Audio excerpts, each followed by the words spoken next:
Hi, I'm author Valerie Estelle Frankel, and I'm here to take a look at the 1920s and specifically the movie of Fantastic Beasts and Where to Find Them in the Harry Potter story, and explore how much this absolutely parallels the stories that we are experiencing today.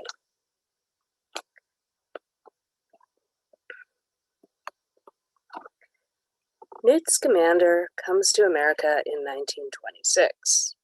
And as he discovers this is the Jazz Age, we've got an emphasis on partying and having fun and just enjoying life. And this is also the modern era, a time everything changed. It's a very glamorous time, as so many people are finding out as they throw Great Gatsby style parties with all the glitter and sparkles and sequins and beads and music. The 1920s was a time when people were wildly investing in the stock market and finding it could make them instantly rich with no effort at all. Everyone was talking about we've reached modern times, a new era is coming, an era where anything is possible, rockets to the moon, so on and so forth. The science fiction epic Metropolis, which is arguably the first science fiction full-length film, arrives and everyone is just swept away with this thing. Karl Kopek, who wrote anti-fascist satires, invented the concept of the robot, which also spread through science fiction. And we've got early science fiction and pulp stories showing up in the US and England. We've got weird tales suddenly showing up with all kinds of short stories by H.P. Lovecraft and all kinds of people imitating the Jules Verne, H.G. Wells pulp style adventures where we're going to all kinds of bizarre places, time travel, Mars, so forth, to fight critters. We've got John Carter of Mars and Tarzan and all kinds of stories about exotic places popping up. The possibilities are endless. Something else we were seeing for the very first time was a modern world. For the first time, young people were growing up with so many things their parents hadn't had: electricity, movies, cars, telephones. And so they're speaking a language their parents don't understand, with new desires and things they take for granted that just make this a new culture, a new society. Since then, we've had this every generation, witness all the technology we've got now and all the jokes about ask your grandkids if you don't understand it, but this was the first time we'd had all this happen.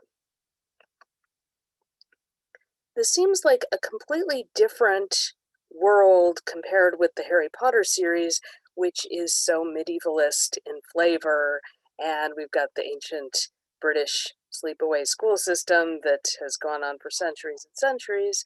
But this works well as a reaction to what we're going through today, the culture we're experiencing now. In fact, the 20s, they were partying so hard because they were dealing with the shock of World War I and global disruptions of 1919.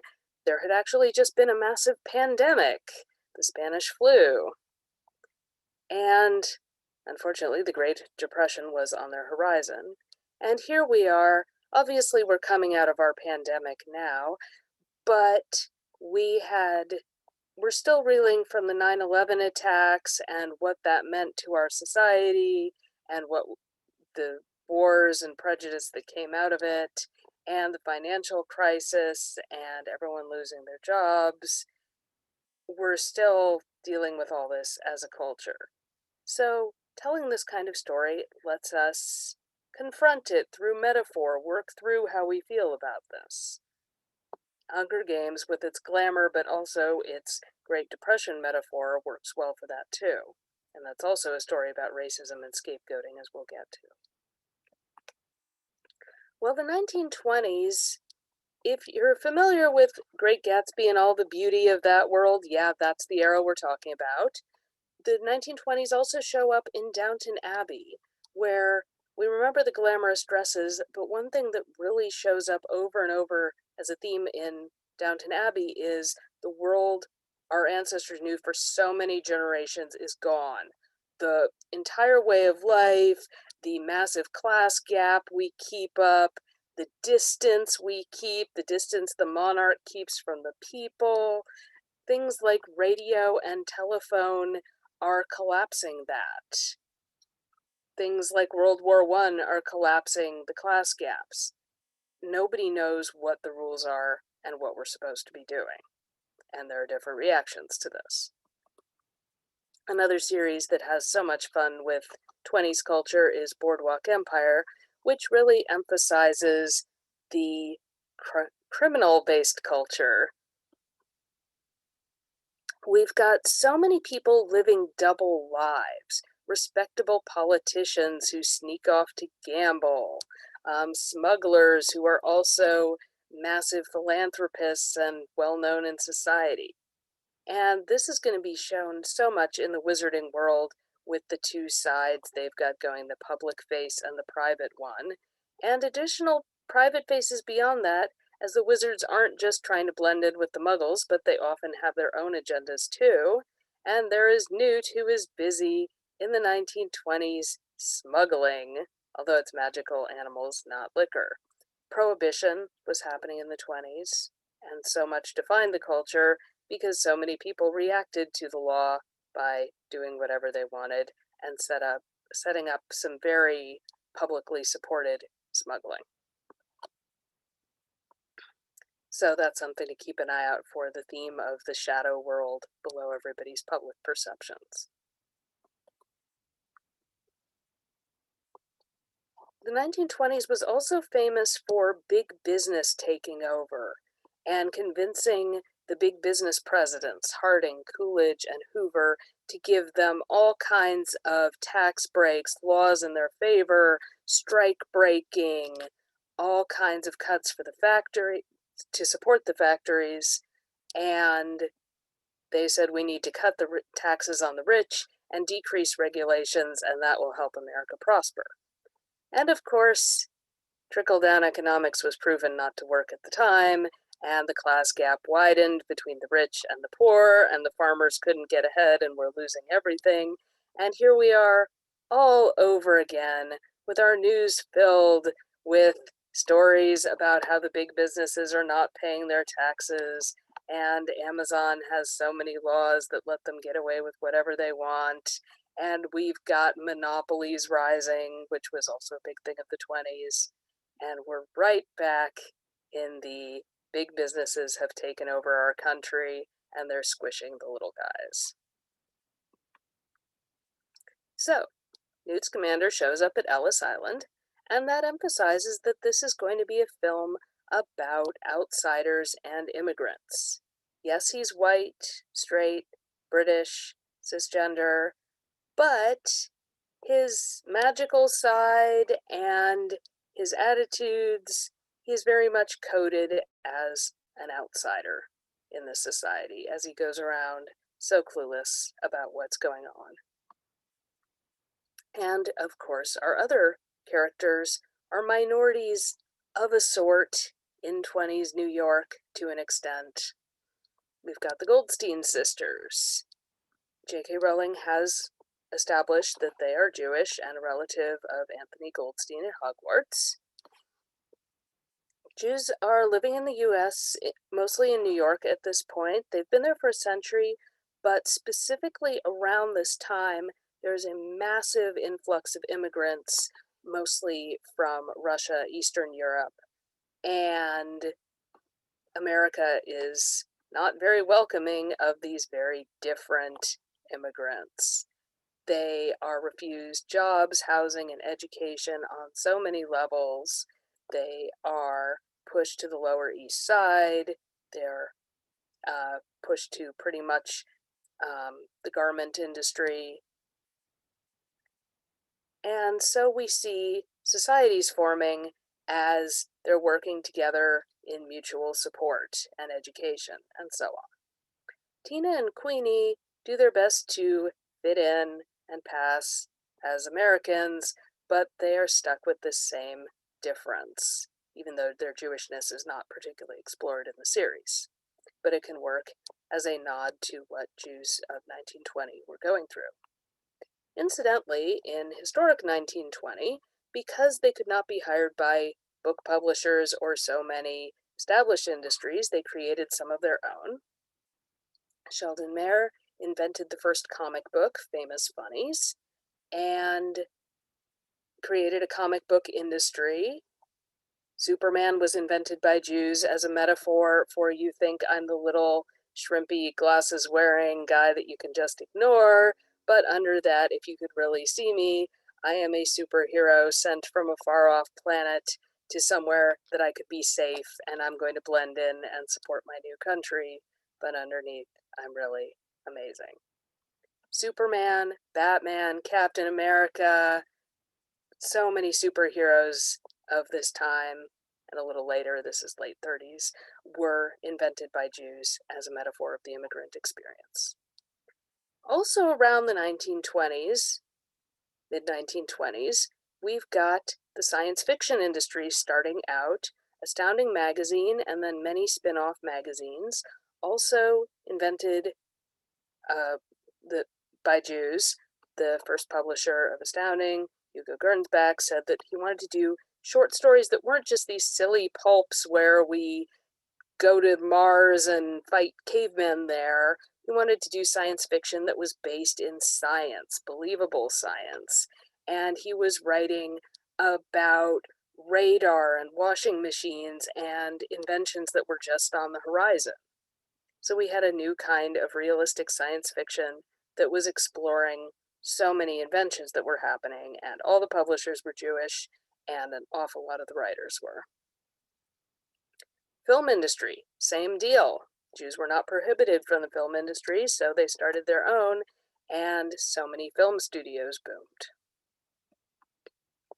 Likewise, today, the marginalized writers are speaking out and writing their own books, and publishers have finally realized that this is the way to go, and we've got the Own Voices movement about, okay, can we actually hear from some of the authors that we should be hearing from? This shouldn't just be an industry of the people that we've heard from over and over.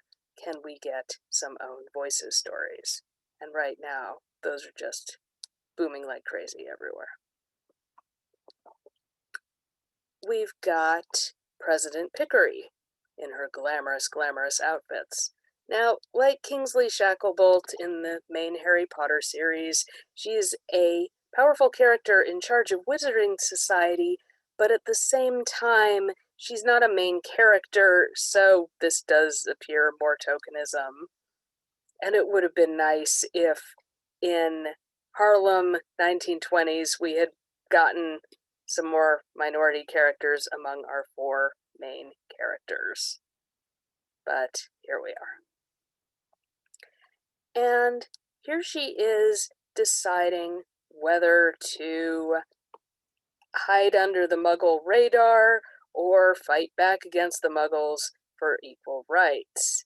And in the 20s, as discussed, so many minority groups were facing all kinds of prejudice from mainstream America and deciding whether they should speak out and protest or just try to fade away and blend in. So we've got Pickery favoring conformity, and we've got Gellert Grindelwald taking the other side. Eastern Europeans were flooding into New York, and some of them were Polish, so there's Jacob, our fourth main character. So he too would have been subject to various kinds of prejudice, and he's probably first or second generation American. And in fact, there was so much prejudice that the first racial quota against immigration began in 1924. Before that, anyone really could come. But America started saying, yeah, we don't want this group and that group, and pretty much Eastern Europe was on the bad list. So was China. So here we are dealing with the immigration questions, although very subtly. Something else to notice is that Jacob is very sensitive. Not only is he a sweet romantic baker, but he talks about the soullessness of the canning factory and explains that he just wants to share his grandmother's recipes with everyone and make them happy. So, this really reflects a cultural shift that was happening at the time. Men were expected to be caregivers for the first time. Men were pushing strollers and attending parent-teacher conferences and taking classes, and yes, there was backlash. And there was a wave of encouragement that men were not just supposed to be the slobby, bristly lumberjack types, but they were now supposed to use hair products and cologne and modernize. So, reflecting this shift toward a different approach to masculinity, we see these very gentle, nonviolent heroes, caregiver types, who are taking over our story. Now, of course, today, at the time, shifting gender roles got a lot of backlash and a lot of uncertainty, and today we've got the same thing. Here we are. Republicans and Democrats, how do you feel about whether society's gotten better or worse since the 1950s? And we're pretty much just split down the line. This was a 2016 survey, and Clinton supporters said that things had gotten better, and Trump supporters said it had gotten worse. And these two outlooks about whether we want to move forward or backward were absolutely driving the 2016 election and the 2021. So here we are, divided in so many ways and finding ways to fight about all of them. In fact, Obama took a lot of steps forward toward national health care, legalizing gay marriage, EPA, new laws, stem cell research, stopping hate crimes, and so 2016 election, pushback on all these issues, and now we're pushing back against the pushback, and round we go. In fact, back in the 1920s, a fear of immigrants, which sounds familiar with now, doesn't it, led to a massive boom in KKK membership. KKK was established a few generations earlier, but at this point, everybody is rushing to join it, not everybody, and protesting about pro-fascism, which does hit America, about how society would be better without people who are different. Minorities are taking our jobs, complain the soldiers back from World War I. They moved to our cities, they took what we had before, we are angry, and we are marching against this, and we are electing politicians who say what we want to hear. And doesn't this sound familiar?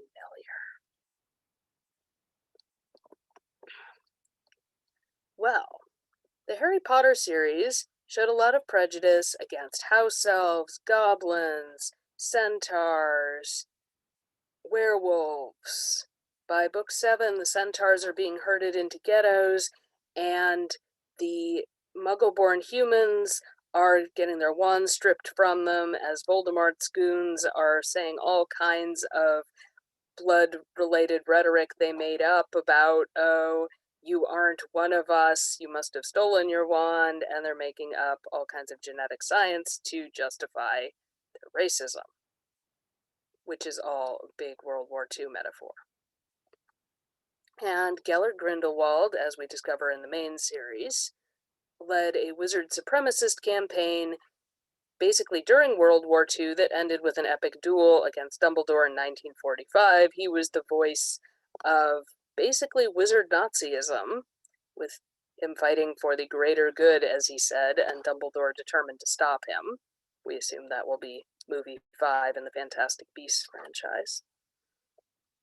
Well, as we see in Fantastic Beasts #1, house elves are working, shining shoes, and pressing elevator buttons in a really disturbing racial metaphor, and the goblins have to hide outside mainstream society, so they go to a speakeasy, the Blind Pig, where they can be their real selves. And this was 1920s culture too. All kinds of groups who were not accepted in mainstream society would find their underground clubs where they could be themselves. And yes, hate groups have been rising today, starting in 2015 especially, because the crowds gathered, they said what they wanted to hear, and out they went. And we see this kind of paranoia in the wizarding world of the 20s when you look closely at the headlines going around. Is anyone safe? Grindelwald spreads fear. Off we go. This meme was going around the last few years. How do you tell if you're in a fascist society? What kind of laws are being made? What are the people shouting? Then and now, society just keeps on reflecting. So, in the Fantastic Beasts world, we specifically have wizard prejudice against marrying people who aren't wizards. And this is echoing the disturbing eugenics program that was popular in the 1920s. Sadly, Hitler got it from us in many aspects. And this was a reaction to immigration and more racial diversity. Some people were freaking out, and yes, we had 24 states passing laws legalizing eugenics. So, we're in the fascist world. One other point worth mentioning is that the wizarding government, MACUSA in America, is stifling their people, and we actually see them literally brainwashing people they don't like as they're casting memory spells in a sort of thought police to take away the memories of anybody who has transgressed. So nobody is on the side of good here. We've just got two different wizarding agendas, both of which have some serious problems behind them. And there's a third side, which is the fundamentalists. So here we've got the Second Salemers. Back in the historic 1920s, for the first time, we've got loud jazz music, women are going to clubs, they are cutting their hair, wearing short skirts, showing their knees, wearing makeup, smoking and drinking. It is a new world of women's liberation. We've got the Scopes trial. Can you teach evolution in the school? We're making scientific progress. Well, some people reacted to all this by utterly panicking. The fundamentalists arrive in America. The word fundamentalist appears. Christian conservative radio begins. Surprisingly, today, nearly half of Americans are still listening to this a century later. The fundamentalists fought for creationism, temperance, modesty. The Bible should be taken literally as showing up as a concept for the first time. And in the films, we've got the Second Salemers who are saying we want to burn the witches in a second Salem. No witchcraft in America. And yes, Trump copied this fundamentalist style to get elected. Christianity is under siege. We are all in danger. But I know stuff that the other people don't know, and I can save us. Ignore the fact checkers and follow me. And yes, we have a surprisingly religious society. 50% of Americans said that religion was very important to them, in contrast with so many more secular countries, which is surprising given that America is one of the few countries that started off with no national religion. But here we are, hostage to the loud religious fundamentalists, as we know.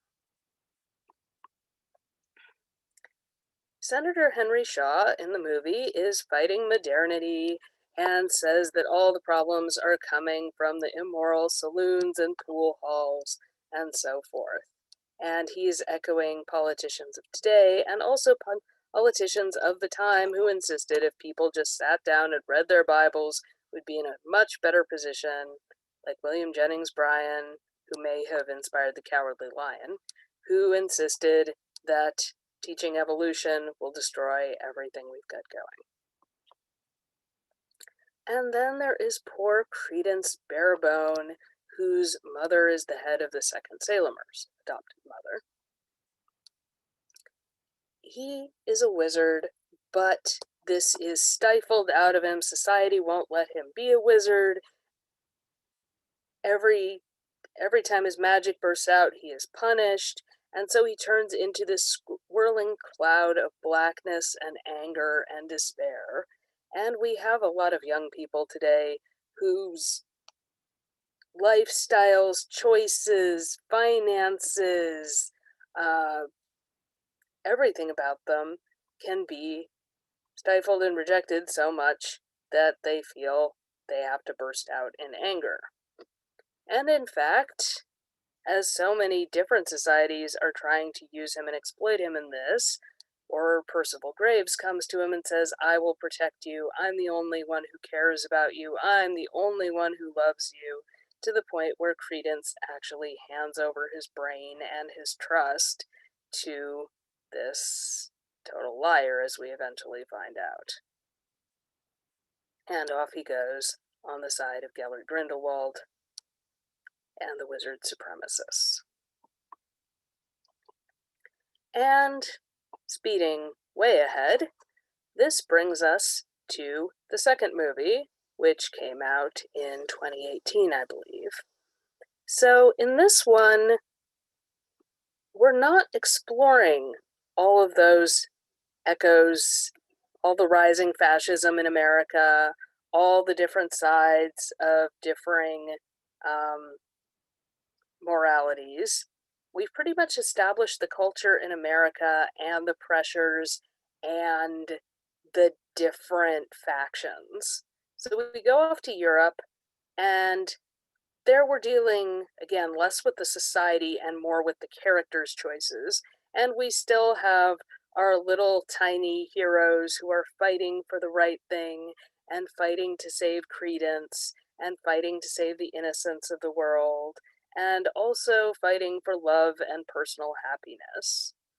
And by contrast, we have Gellert Grindelwald, who, as we see at the end of movie 2, has drawn an enormous crowd, preaching actually a rather vague and confusing position that seems to get as many people as possible on his side, and then later he will reveal how Nazi-like he is, one assumes. As he seems to be preaching that wizards should be able to have everything they want. Love, power, freedom, whatever sounds good to the crowd, which is something else we've seen in a lot of these charismatic dictator types. And he does amass quite a crowd.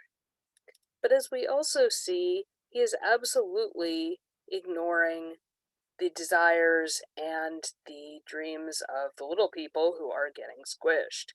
We especially see this with Credence, who is back, and there he is with his close friend, romantic relationship, there are at least sparks, woman who fully understands him, Nagini.